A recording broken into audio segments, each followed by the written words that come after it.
All right. Well, thank you so much for your interest in a property that is managed by Mesa Properties to rent.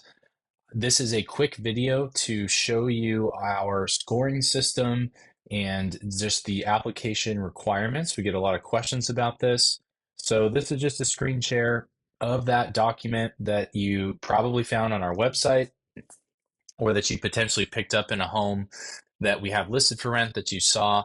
The purpose of this video is to explain the process and what you can expect if you decide to apply with Mesa Properties or if you already have applied with Mesa Properties. So again, thanks for your interest in one of our properties, and hopefully you will find this video helpful. If you have any questions that are not covered by this video, you can always reach out to us directly by phone or email, and we would be happy to answer any of your questions.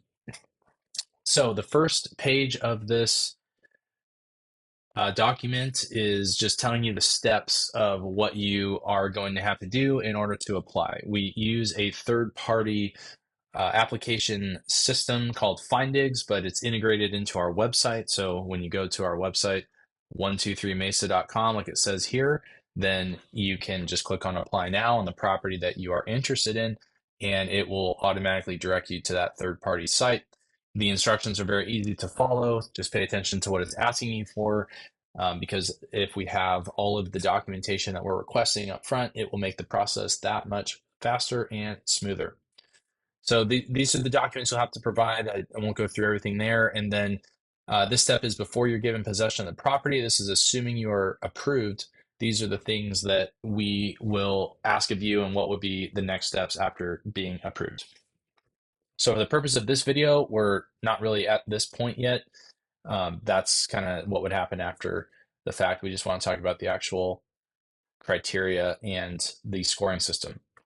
So here's some qualification criteria. We won't go through that because it's all very self-explanatory, as well as what we are requesting with the application. This link will be updated. That will direct you to this video. So the main thing I want to talk about is the scoring system. We use this as an objective way to screen and qualify anyone or any group of people who apply to one of our properties. So everyone is treated exactly the same and is put through this exact same process. The scores are averaged if there are multiple applicants. So for an example that is given here, a group of 3 applicants apply and their final scores are 19, a 23, and 20, then we will average them and their final score will be a 21. So we're not looking at the 19 or the 23 as the high and the low, we are looking at the average. If you score above a 19, then you are approved on a single month's rent as security deposit, what we call a single deposit. And if you score between 15 and 18, then you are approved on a security deposit that is equal to 2 months' rent, or what we would call a double deposit. And if you score less than 15, then your application, unfortunately, will be denied. Now, the automatic denials I want to spend some time on because they do generate a little bit of confusion because people think that they will just go straight to scoring. But in reality, we're checking for any of these things as well. If any of these are true, then the application, unfortunately, will be automatically denied and we will not score the application. We will just let you know the reason. Hey, sorry, you were denied for one of these reasons and we did not score it. Sometimes we will have scored it. It depends on where we were in the process, but for the most part, we're going to discover one of these and the application is denied at that point. So the first one, I'll just go through them briefly. Insufficient income, pretty straightforward. If you tell us that you make a certain amount of money and then we verify that and unfortunately it's less than 3 times the asking rent, and that's gross income, then we will automatically deny the application. The debt to income ratio probably generates the most questions of how we calculate that.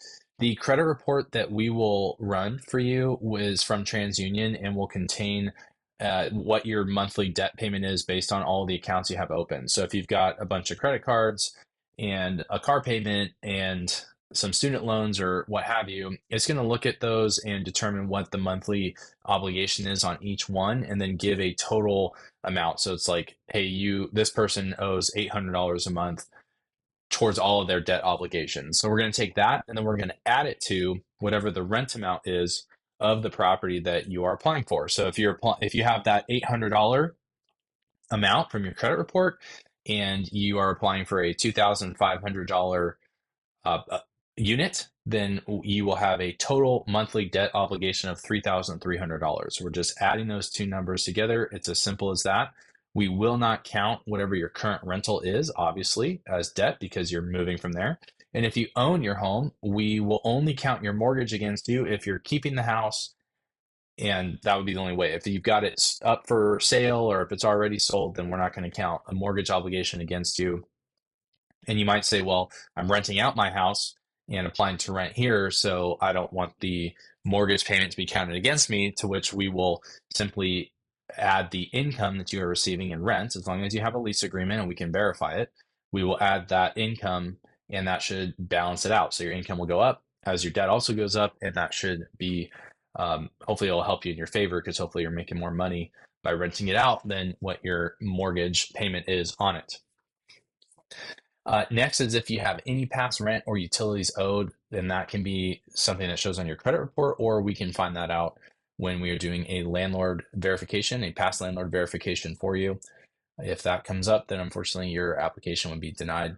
If you have 3 or more late rent payments in the last 12 months, then your application would be denied. If you have an eviction judgment on record, um, pretty straightforward. And again, we will find that even if it's not on your credit. We do a very detailed check. So if there's an eviction judgment against you, then we will deny the application. If your credit score is less than 620, and when we say credit score, we are referring to the TransUnion Resident Score 4.0, which is a type of credit score. It's just calculated with a renter profile in mind. So you can find more information about what that is by going to this website that we have linked right here that explains from TransUnion themselves what exactly their resident score is. If you forge any documents or if you lie to us in any way, that can be altering your pay stubs, giving us PDF generated pay stubs from a template that you find online, editing your bank statements. If you tell us that you worked somewhere that you don't actually work, if you tell us that you rented from somebody that you didn't actually rent from, if you tell us that this is your landlord's phone number and we call and we find out that it's really your friend that you didn't actually rent from, they're just trying to help you out, we will find that. We see this kind of stuff, unfortunately, quite frequently, and we have a system that will detect it. So just be honest with us. Just give us your actual pay stubs, your actual bank statements, and your actual landlord references so that we can all process it quickly and then get you an answer as quickly as we can. But anything that is forged, unfortunately, is an automatic denial. If there's any harassment of our staff, that can be in person, over the phone, that can be excessively calling or emailing us for updates. You say multiple times in a day, even if we've told you what we're waiting on, you continue to call and threaten us or anything like that. I know most people don't do that, but unfortunately some have, and so we've had to use that as a reason to not rent to them. And then if you've had a bankruptcy that's been discharged less than 1 year, then we will deny you. Or if you had a bankruptcy, say 2 or 3 years ago, but you've had poor credit history since the bankruptcy was discharged, then we will deny you for that as well. So assuming you make it past these, then we score you. I think this is relatively straightforward, but we'll go through it just briefly. We take the debt to income and the income are average, like we talked about. So if I've got somebody who has a debt to income ratio of 50% and then another applicant who is 40%, then we will average the two for 45% and score a 2 in that category. Next is a credit score. Depending on what range you fall into, we will give you a 4 through a 0, as indicated here. Again, if it's less than the 620, then the application will be denied under the auto denial section. And we look at why your credit score is what it is. So do you have a lower credit score because of foreclosure? Do you have a lower credit score because of any of these reasons? We're going to give you a score based on that. Obviously, the higher the better. So if you've got nothing wrong with your credit score, which we've seen some, 650 to 699, so they get a 2 on the score, but then there's really nothing negative. Maybe they just have a bunch of newer accounts or something like that. They can get a 3 here. So it helps balance. We're not just looking at credit score, we're looking for the reason behind the credit score as well. We'll look at the number of years of rental history we were able to verify. The more, the better. So if you were renting, say you've rented at one place for 2 years and another place for 3 years, and you have a total of 5 years of rental history, we will give you a 3. If we were only able to verify any of these amounts, then the score changes as indicated there. Now, if we're able to verify multiple landlords, that's also in your favor. So let's say you were renting at the same example before, a 2-year rental and a 3-year rental, and we're able to contact both of those landlords and both of those rental histories are favorable, then you get the 3 and a 3. So 6 points just from great rental history. We really place a heavy emphasis on good rental history. As you can tell, that is 6 of the points that are needed. That's a lot of what you need to get to an approved status. Then we're looking at if you've had any late rent or late mortgage payments in the last 3 years. So if you've had none, you get the highest score, 1, 2, 3, or more. It's all indicated here. And just worth pointing out that there are some COVID-19 restrictions and just limitations that are left over for that. So this is not a hard and fast rule. If your rent was late during a COVID protected period, and you have proof of that and documentation that you were affected, then we will not count that against you. That is per the law, and we do everything in accordance with the law. So while this is generally true, it is not always true if those late payments were due to COVID, and it's verifiable. Then any lease violations, this is mostly going to come from the number of past landlords, uh, just the landlords that we verify if they tell us that they're lease violations or if we find that out from another way.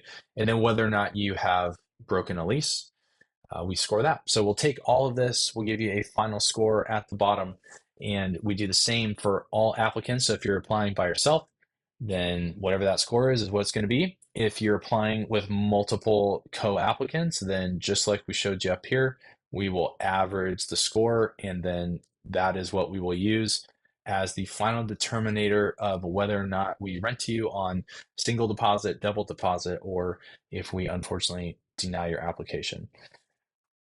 All right, worth saying as well that I'm recording this video in May of 2023. So it's possible that our application requirements will have changed at the time that you view this video. However, the scoring system and the philosophy behind it, the way that it's done, will not change.